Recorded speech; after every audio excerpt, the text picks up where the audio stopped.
Welcome to another week, another masterclass. We are excited about to have Mike Babakhanyan today from Glendale, California. And he is, I would say, a phenomenal agent that specializes in working his database, something that I suck in and that he's phenomenal in. So I'm excited about learning from him, and hopefully all of us can implement. Those that are a part of my team can learn from him, because you most certainly don't get this type of training from me directly. So That's funny. I do believe in the whole, the saying that there's gold in our database, or however that saying goes. And so, he's really got that dialed in. And so I'm excited about learning from him. So without further ado, Mike, take it away.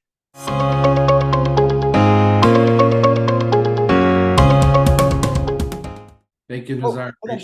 Before you begin, I think it'd be really cool for you to be able to acknowledge what percentage of your business has been your sphere and your past clients. And then maybe if you were to quantify that by saying, hey, in the last however many years you've been doing this, like how many hundreds of thousands of dollars have you made just from your sphere? Like, even if it's just like a rough number, that'd be kind of cool to share. Okay. Well, my business partner Martin and I would say last year 83% of our business was from our database. And we started a very specific system maybe 10 years ago. We were averaging about 35% referrals from our database. Now we're at 83%. And we've generated literally, over a couple $1 million throughout this decade, in referrals from our database. So our average commission is 25,000. So you can do the numbers there. But let's talk about referrals. And I'm going to share a lot of information that I've learned throughout the years with my coaches. And you probably do have a level of resistance when it comes to asking for referrals in a predictable and consistent manner. Okay. I did a self-assessment with my coach maybe 9 years ago, and he asked me 5 questions. I'm going to ask you guys the same questions. Number 1, have you forgotten to ask for referrals?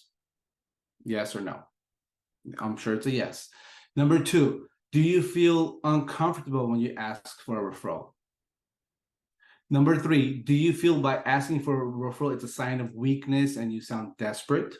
Most agents feel that way. And number 4, do you feel asking for a referral is unprofessional?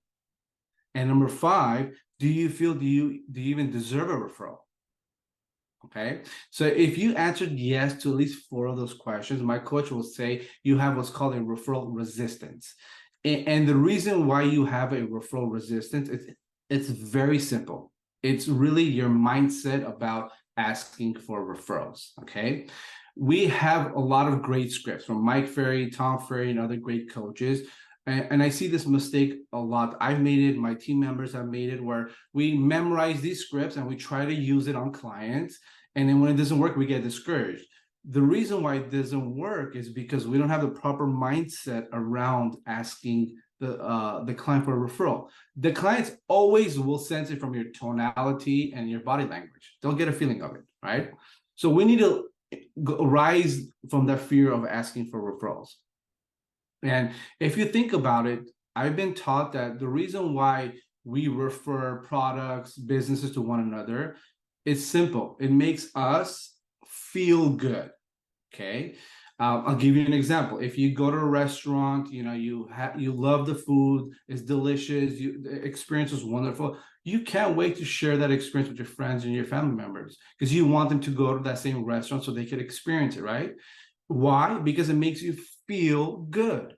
So this entire script I'm going to be sharing with you, these dialogues, you have to come from a place that, how does it make my clients feel? Does it make them feel good? Okay. Now, if you want to write them down, great. You don't have to, because I will email Christina all my notes. Okay. Most agents make the mistake of asking for a referral after the transaction closes. If they're even following up with the database, they may ask for a referral at that time, if they're lucky, right? However, we've been taught that if you want to increase the referrals from your database, it literally starts the day you meet the client. Okay. And here's what I mean. You're not going to be direct and say, hey, give me business, give me business. It's not the way you approach them. It's all about planting seeds in their subconscious mind.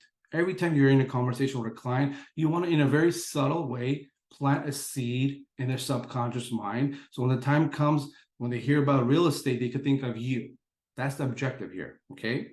As an example, after I do a buyer consultation or a listing appointment, very subtly at the end, I'll let the client know the following. Hey, Nazar, my purpose is for you to be so happy with the help I give you that you're gladly introducing me to people you care about. Very subtle. I'm not saying give me a referral. My purpose is for you to be happy with the level of help I give you that you'll gladly introduce me to the people you care about. Hold Now, on, just stop right there. yeah, Who does that? Raise your hand. Who does that in their just their first beginning conversation that they have? no one does. Nobody does. So here's the thing, guys. You have to change the word service to help. Okay. This was taught to me by Bill Pipes. Okay. When we say, service, I want to be of service to you, it's a cliche. Change it to the word help, because when someone says, I need your help, or would you help me? Subconsciously, you're like, okay, what could I do? I want to be of service. I want to help you, right? So take out the word service from your dialogue. So in that example I gave you, I'm telling the client, hey, my purpose is for you to be happy with the level of help I give you that you'll gladly introduce me to the people you care about. Or another version of that would be, the purpose of my business is to bring you enough value that it makes you feel comfortable introducing me to the people you care about. Now, the embedded command is feel comfortable. So I'm pausing, okay? So the purpose of my business, Nazar, is to bring you enough value that you feel comfortable introducing me to the people you care about. I'll see you next time. Hang up the phone or walk away. See, I just planted the seed in your mind, okay? Now, we've been taught to say, who do you know that wants to buy a home? Who do you know that wants to sell a home, right? It's the Mike Ferry script we're all used to. I learned this from a gentleman named Joe Stump. I learned a lot of this NLP from Joe Stump. And he says, add the word next into the sentence. So it will sound like this. Hey, Nazar, who's the next person that's most likely to buy or sell a home that I could help right now? So when you say the word, who do you know, it's a reflex. No, I don't know nobody. But when you say, hey, Nazar, who's the next person that's most likely to buy or sell that I could help? They'll think like, who is the next person I know? Now, if you want to make it a little better, you could say, Nazar, I'm curious. Who's the next person that's looking to buy or sell that I could help? Or I'm just wondering, who's the next person? You guys follow? Okay. Now, every transaction is a different scenario. Someone wants to, buy their first home. Someone wants to downsize. Someone wants to sell and buy at the same time. Well, why don't we use that opportunity to plant the seed in their minds? Okay. And here's a script you could use. Hey, Nazar, who's the next person, that's most likely wants to do what you just did? You guys are renting and we were able to help you, buy your first condo in a payment that you feel very comfortable. So I'm just curious, who comes to mind next? Do you see how subtle that is versus me saying, hey, Nazar, who do you know wants to buy a home? Or if they're, another example would be like, hey, Nazar, I'm curious, who do you know that wants to accomplish what you guys just did? Where, we were able to put your condo on the market, get it sold, and help you buy a single family home at the same time. And we got you guys a 30-day rent back, so it made you feel comfortable that you're not rushed to move out. I'm just curious, who comes to mind first? Do you see how different that approach is versus me saying, hey, Nazar, I need business. Who do you know that wants to buy a home? I'm painting a picture in their mind, like whatever they've accomplished, trust me, they know someone else that wants to do the same thing. And in a very subtle way, you're bringing it up. Okay. So I'm going to give you a lot of scenarios. The next one, our client's offer gets accepted. They're emotionally very excited. They're excited to buy their first home. Do we ever ask for a referral at that point? Do you guys ever say, hey, ask for a referral when they're excited? No, right? So here is a very subtle way you could, again, plant the seed in their subconscious mind. I tell Nazar, hey, congratulations, your offer's been accepted, the whole 9 yards. Hey, Nazar, before I let you go, the next time you're in a conversation with a person that's thinking about buying a home, would you feel comfortable introducing them to me? Do you see how I pause? I'm like, hey, the next time you're in a conversation with a person that wants to buy a home, would you feel comfortable, again, that's the embedded command, introducing them to me, great, I'll see you later. By the way, don't forget your EMD is due in 3 days. Talk to you later. Again, they may not give you a referral at that point. That's not the objective here. The objective here is just to plant a referral seed in their mind. Do you guys follow? Okay. This is one of my favorite strategies. And this works if you have a CRM, if you actually follow through with your CRM, okay? Try to track the referral sources, okay? We have that in our CRM. Let's say, as an example, Robert introduces me to Peter, right? I'm going to call Robert and thank him for introducing me to Peter, right? So I'll say, hey, Robert, I just want to say thank you for introducing me to Peter. Peter and I had an opportunity to connect, and he came to a buyer consultation. And I'm going to make sure he's going to be so happy with the level of service and grateful for you that you introduced me to him. So I'll keep you posted on our progress, okay? I'll talk to you later, Robert. So what do I do there? I'm letting Robert know that, hey, I appreciate the referral. I've already connected with Peter, and I'll keep you posted how things play out. Obviously, I'm going to let him know after we close escrow that, hey, we close escrow for Peter, okay? But follow this. Now, imagine Peter, who's my past client now, a year later introduces me to, as an example, to Christina. This is such a beautiful strategy. I'm shocked that agents don't even know about this. Obviously, I'm going to call Peter and thank him for introducing me to Christina, right? But I'm going to take it a step further. I'm actually going to call Robert, okay? And I'm going to tell Robert, hey, Robert, thank you so much for introducing me to Peter. And I'm like, what happened? I'm like, because of the introduction, Peter introducing me to Christina, and I'm going to be helping her buy her very first home. So I just want to say thank you so much for introducing me to Peter, because now I have the opportunity to be to help Christina. So what does that do? Number one, it makes Robert feel like, oh wow, makes him feel good that, hey, Mike, I referred Peter to Mike. Mike helped Peter. Peter was so happy that he referred Christina to Mike. Well, Mike is doing a good job, so I should keep, my radars open for future referrals for Mike. Okay. All right, moving along. Let me know if you guys have questions in between. If I'm going too fast, let me know, because I have a lot I want to cover. But like I said, I'll get you guys all these notes. Any questions at this point? Okay, perfect. So what happens when a client says, thank you, Nazar?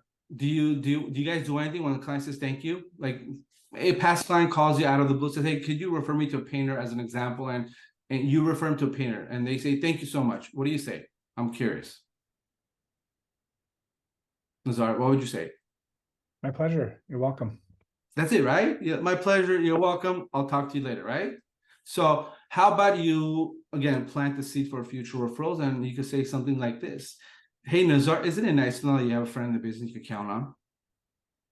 I'm planting the seed by saying, hey, isn't it nice to know that you have a friend in the business that you could count on? I'm not saying, Nazar, give me a referral. Did I ask for a referral? But did I subtly say, we're friends? Isn't it nice to know that you could count on me? So that, again, is another way of planting the seed in their subconscious mind. Mike, how do you handle when you refer someone, someone that does service, painter, plumber, whatever, and they suck and they do a horrible job? Okay, I've had that happen. I'm not gonna lie. And before I even introduce them, like say I have a referral, right? I say John is my referral. He's a painter. Here's his contact information. I will call John. I'll be like, hey, John, Nazar, who's a dear friend of mine, a client of mine, he's going to be calling you. I need to make sure you take good care of him. I will always give them heads up so they're not blindsided. And I tell them, like, listen, you and I have a great relationship. I always try to give you business, so please make sure you take care of my tribe. Most of the time, they will go over and beyond. But has it happened where they dropped the ball? Yeah. And guess what? That person is no longer getting business from me. You know what I mean? How do you handle that with the client, though? Of course, I take extreme ownership. I apologize to the client. I'll say, you know what? I'm sorry. I heard you had a bad experience. I want to take extreme ownership on this. I've referred so many clients to him, so I'm a little surprised that he dropped the ball, but I owe you an apology because I referred him to you. So I take ownership, even though I didn't drop the ball. And 99% of the time, they're going to say, Mike, don't worry about it. It's not your fault. How would you have known? Right. You know what I mean? But the client feels comfortable. Like I said, feels good. Remember, you want to create an experience of them feeling good. They feel comfortable that you had their back. Okay. I just have, I mean, recently learned it's like, I sometimes want to like avoid that situation because I'm like, I gave them this referral and they screwed up, and it No. reflect poorly on me. But taking ownership and be like, hey, look, I'm extremely sorry. Like, I would have never referred you to them if, because I have done business with them in the past, and I really apologize that they totally screwed up. Like, You have to take ownership. You have to, because you're letting the client vent. When you call them and you talk to them, they will loosen up. They'll tell you what happened, and they just need to share that experience because they don't even know that right? So they want you to feel it. Yeah. Okay, so what do you do when you have a client who's private? We've had clients like that where they don't want their confidentiality, that all their personal information shared. We have certain clients like that, right? And at times, if you don't approach them, they may not send you referrals. So here's a script for that. Hey, Nazar, you probably already know that when you do introduce me to your family and friends, I will always respect the confidentiality of our relationship. Okay. I promise I will never share your private business. And I know this is important to you, Nazar. So I imagine by you knowing this, it'll make it easier for you to introduce me to the people you care about. So what am I doing here? I'm letting Nazar know that, hey, I respect your privacy. I understand that you don't want your personal information you're going to refer me to your best friend. You don't want them to know your financials. I get it. I'm going to respect that privacy. So it makes you feel a little more comfortable that in the future, if someone wants to refer business, you'll call me. Does that make sense? Okay. Here's another good one. We tend to lose business by not following through or actually guiding the client to take the next step. So here's what I mean. Okay. It's happened a lot to me in the past where a client will call me like, hey, Mike, my coworker, Jack, he's thinking about buying a home. I gave him your number, so I'll have him call you. And we tend to say, oh, that's great. Thank you so much. Yeah, I'll wait for Jack's call. Or yeah, give him my business card, right? Typically, that's the approach most agents take. So here's a great script for that scenario where you'll say, hey, Nazar, thank you so much for thinking about me and telling Jack about me. I know that that's the easy part, but I've also learned that connecting me and Jack together at times could be the hard part. So I'm curious, what can we do now for us to get into a conversation? Could you, do a quick group text right now? Or could you send a quick email introducing him to me? So I'm telling the client that, hey, it's easy for you to mention about me, but the hard part is actually me putting me into conversation with Jack. So would you do a quick group text? 9 out of 10 times, they'll say, oh, yeah, let me do a quick group text right now, or let me send them an email right now. So you took control and you told the client, this is exactly what I need you to do. Make sense? Okay. Clients have said to me in the past, Mike, I know you're busy. I have a quick question for you, right? And that's not a good feeling when the client thinks you're too busy for that. So what I like to say is, if Nazar says, hey, Mike, I know you're busy. I have a quick question. I'll be like, hey, Nazar, isn't it nice to know that I have time for you and your family members that need my help? So what's going on, my friend? Tell me. Don't rush. What's going on? Again, the referral plan seed is, isn't it nice to know I have time for you? I'm not busy. I always will have time for you. So isn't it nice to know that I have time for you? Good? Yeah. What I would add to that is I'd say, isn't it nice to know that I'll always make time for you? There you go. That's another version. Exactly. Here's one that I know a lot of agents are not going to want to do. And I've actually had this happen maybe 3 or 4 times in my career where I've confronted the client. Okay. And this is a scenario where you have a past client or a family or friend that, you've helped them do a transaction, and, you guys are in good rapport. They'll call you every now and then with questions. You'll touch base with them. So you guys are in a relationship, right? But you never get a referral from this client, ever. So I approached actually one of my friends, his name is Hike. I called him. I'm like, hey, Hike, I appreciate our friendship. You and I have known each other for what, 12, 13 years, and I'm just curious, what would have to happen for you to feel comfortable introducing me to the people you care about? I literally called him out. Like, what would have to happen? And you pause for you to feel comfortable introducing me to the people you care about. And they're like, what do you mean? I'm like, well, you and I have been, friends for 12 years. I always love to help you. And I'm just curious, like literally what needs to happen for you to feel comfortable? You'll be shocked by their surprise. Either A, they'll straight out say, gosh, you're right. I've never sent a client to you. I'm so sorry. Yeah, of course, next time I'll send someone your way. Or B, they'll tell you why they don't feel comfortable. They'll actually tell you. Maybe they had a bad experience. So this actually gives you the ability to handle that objection and let them know that you're going to take good care of them. Because again, you want them to feel good, right? It's all about making them feel good. I'll give you guys a few quick ones as well, and then I'll end it with that. So, hey, Nazar, the next time you're talking to someone that wants to, get a larger space, would you feel comfortable introducing that person to me? Again, do you guys notice the trend? It's all about the next time. Would you feel comfortable? That's all it's about. And just constantly plant the seeds in their subconscious mind. So, in closing, I would say 3 things need to happen for you to get a referral. Number 1, people need to notice other people. Number 2, they need to think of you when they notice people want to do some type of real estate transaction. And number 3, they need to introduce that person to you. So you need all 3 elements, okay? And I read this quote a couple of days ago, caught my attention. I was like, wow, it really hit home. It said, the magic you're looking for is in the work you're avoiding. The magic that you're looking for is in the work you're avoiding. So if you guys want more referrals from your database, then do the work that needs to be done. Just plant the seeds, help them out. That's all I got for you guys.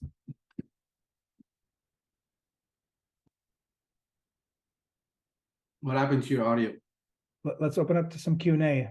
Who's got a question for Mike when it comes to his I thought, Mike, that I was writing down that quote and I thought that like I wasn't looking up and it just went silent and I'm like, he's done. He signed off. That's it, folks. That's all. Hey, I have a question, guys. Can you hear me? Yeah, I can hear you. Hey, so what can you say to a client that you had that maybe the escrow or the ending didn't go so well, but you still have them in your database, but you still want to reach out to them? Is there like a certain way I could approach that person? So the escrow fell apart. It wasn't a pleasant experience, and right. So the first call, I wouldn't ask for any type of a referral. My initial call would be like, hey, Nazar, it's been a while since you and I have spoken, and I owe you an apology. I know things didn't go too well when we're buying your first home, but I just want to let you know that whenever you have any questions, I want to be a resource to you. Feel comfortable calling me, regardless of your past experience. Just know that I'm always here for you. I'm here to help you. Something very simple. You don't want to talk too much about the negative. Most of the time, I promise you, they forgot about it. They moved on. They don't even know what happened. They don't even know why they're upset. If it's been a long time, they don't even remember. So just touch base, apologize that you haven't, connected, and just try to resume the relationship in a very subtle way.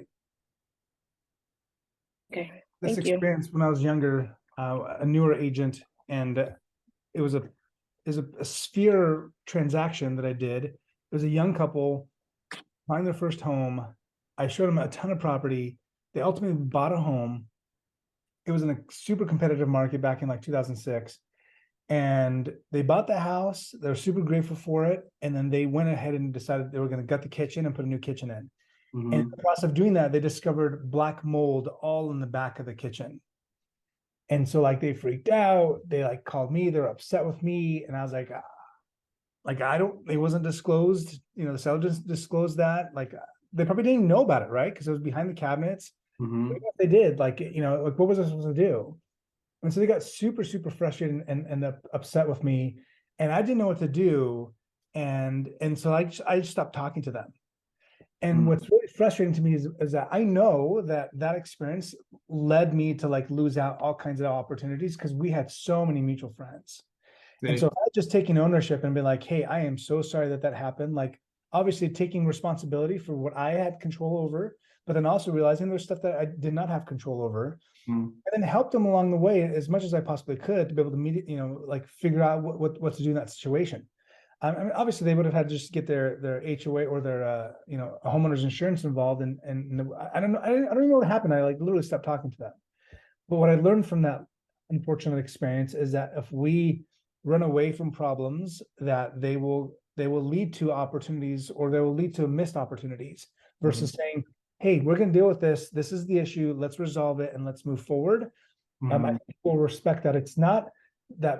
It's not how we deal with when everything is smooth and easy. It's how we show up when things get hard and difficult. I think that's what people care about, right? Like, people know and acknowledge that things happen. It's just how we show up and just, you know, figure things out along the way. So I'll give you the perfect example, Nazar. It's all about taking extreme ownership. Even stuff that it's not our fault, still it's your client, try to take ownership, right? About 2 months ago, I closed an escrow, about a 1.3, 1.35 purchase in my neighborhood. 2 weeks after the closing, the client calls me. He's like, Mike, you know, we're having a water leak from the back of the kitchen. I got a plumber out. It's frustrating. He's just venting. And it's not my fault. You did your inspections, you know what I mean? So I said, you know what? On the way home, I'll stop by. If you don't mind, I'll pop by. On my way home. So I stopped by. I looked at the problem. I'm like, I'm trying to be a solution to them. I'm like, so did you guys get a plumber out here? They're like, yes. They're like, I'm like, what's the cost here? I'm like, they're like about $1,500. I said, tell you what, how about I sell you guys $1,000 right now? I didn't have to. Okay. They're like, no, Mike, you don't have. I'm like, no, you guys, it's my pleasure. I've enjoyed working with you. We have a relationship. And I told you during our transaction that our relationship does not end at the close of escrow. I sell them $1,000 and I left, right? 2 hours later, I get a thank you message. Mike, thank you so much. We really appreciate your friendship. You didn't have to, but thank you so much for stopping by and helping us. So I know for a fact that client will always refer me business because I helped them solve a problem. Did it cost me money? Yeah, but who cares? In the long run, you're going to make more money. You can't have the limited mindset of, oh my God, I'm losing $1,000. Who cares? You know what's so funny about that experience is I literally also gave them $1,000. Yeah. That's all I did. I gave him $1,000, never talked to him again, never went to the house, never did any of that stuff. And I get nothing. And then I'm sure that you know what's the difference, Nazar? Because I called that client 30, 45 days after closing.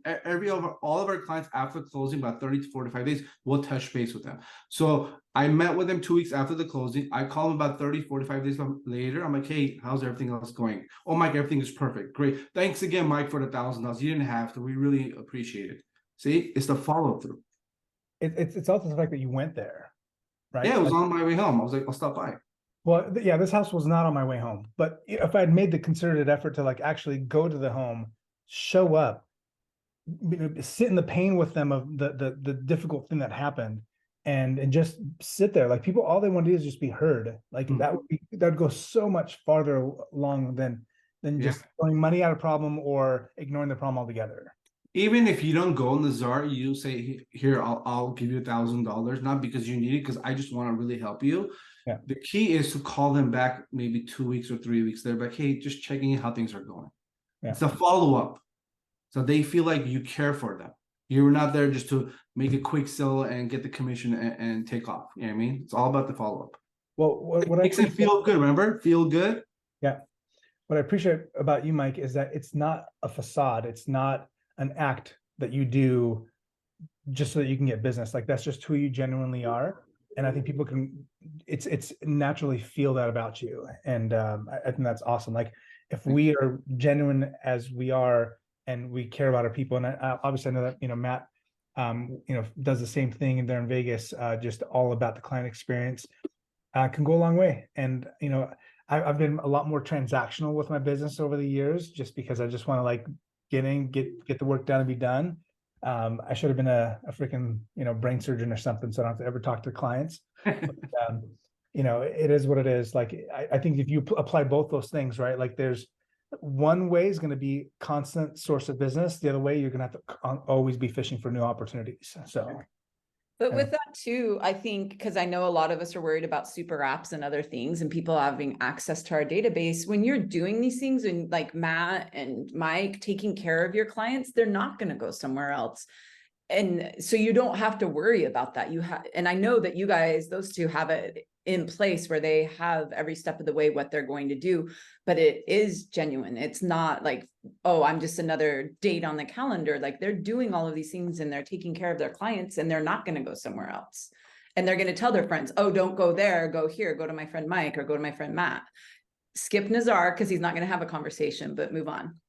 Well, and I think there's a whole nother element of relevancy for this now for those that focus like this, is that you want to talk about $1.8 billion. Well, Mike's clients that have been loved on and appreciated and expressed gratitude to are extremely unlikely to pursue him for some commission. If, you know, when you're working with people that know you, like you, trust you, and you build rapport with them, they're versus the transactional stuff, there's no relationship there. They have no problem hiring an attorney to get a piece, you know? Right. Yeah. Matt, one of these days I got to pick your brain. I'm curious to see what you do with your database, and I'll share what I do. Be great, man. Return on Hey, relationship. Mike, I have a question. What's up? How are you? I'm good. I'm good. How are you, my friend? Good, good. Good. So I'm sure you've maybe come across this before. I have with a specific clientele I've had. They're like nurses and they refer me a ton of business. Sometimes I've had one in particular like ask for a referral fee, and you know, I've overcome that in other ways, but how have you overcome that if that's an issue you've dealt with before? I've had a few people ask me, hey Mike, just out of curiosity, you know, how much would you give me from your commission? And I tell them, listen, the relationship that we have goes further than money for me. Tell you what, how about I take you and your family out for dinner? I throw something else out there. I'm not gonna give him a commission, right? So I'll say, hey, I'll give him some type of an experience. I'm like, you know, what do you guys, I know your daughter likes to go to Disneyland. How about, you know, what if I send you guys to Disneyland for a day? You know what I mean? I'm giving them the experience. I'm not gonna give them cash or money, but I just want to give them some type of an experience. Like 3 weeks ago, I invited 3 of my VIP clients. I took them out to dinner. You know, we went to a Mediterranean restaurant. We had food, we danced, we drank, we had a great time. You know what I mean? It's all about experience. You know, now we're planning our movie day, which is going to be on November 19th. We have 200 seats at the AMC reserved for our database to come out, enjoy a movie. So if they ask for a referral, I will level shift it and I'm like, hey, you know, I appreciate you thinking about me. Tell you what, and Matt does this too. When you meet with a client, you should have like a checklist of finding out what are the items they like to do, what's their hobbies, what sport activities like, and then just put it in your CRM and be like, hey, I know you like the Lakers. How about if you and I go to the Lakers game?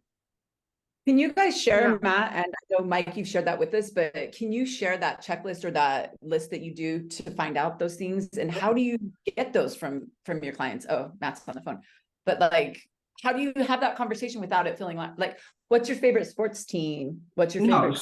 So what we do is I don't do it during the initial consultation. Okay, I'm still trying to build a relationship with them, but during the escrow phase, you know, I mean, we're having them sign disclosures, we're having them go through all the paper. But hey, just, you know, for us to have a deeper relationship, would you mind just, you know, filling this out? They never say no. I love it. One thing that in the Asian community, asking for referrals is a pretty big part of their thing. In right? our Armenian community too, trust me. This one lady that I know that sells, I don't know what, you know, somewhere in LA County that's very much, you know, Chinese based. What she does, which I thought was genius, she's like, what I do is I know that when people sell their homes or when they buy a property, they're gonna buy furniture, right? It's kind of the process. You buy new stuff, whatever. And so what I've done is I go to local furniture shops, and I'll work on an arrangement with them where I'll be able to get, because I tell them, hey, I'm going to send a ton of my clients here to buy furniture. I need you to be able to give me a code to give my clients 25, 30% off, whatever that percent off is. And so what she does, she goes, when someone asks me for referrals, she's like, hey, listen, I can't give you, you know, $5,000, $10,000 in referrals, but what I will do is I'll save you $15,000, $20,000 in costs that you can incur buying furniture. If you go to my buddy here, I'm going to give you this code that's going to save you 25, 30% on all the furniture you're going to buy. And you know, you're going to spend $50,000, $60,000 in furniture. So it's going to save you a ton of money there. And so it's just that like giving something makes it to where like, okay, cool. Like you're saving money. It's all the same. Right. So Anyway, just as an idea. Good stuff. Okay. All right. Well, you guys, thank you so much. This is another great masterclass on how to make those small shifts in our mindset, first of all, and then taking it up to the next level and changing our verbiage to be able to make that connection for our clients so they can have a better experience. And then we can get those referrals. Make sure that you make your transactions not transactional, but relational. And I promise you that that will, lead to more transactions along the way. And I personally wanted to invite all of you guys. I'm curious, what can we do to help you guys invite more people to come to these master classes? So, we'd love to be able to extend that invitation out. If you have any agents that you come across that you feel like would benefit from this, I invite you guys to invite them to come to this class as well. So, all right, you guys, have an awesome Thursday. Have a great weekend, and we'll talk to you guys next Thursday. See you Bye. guys.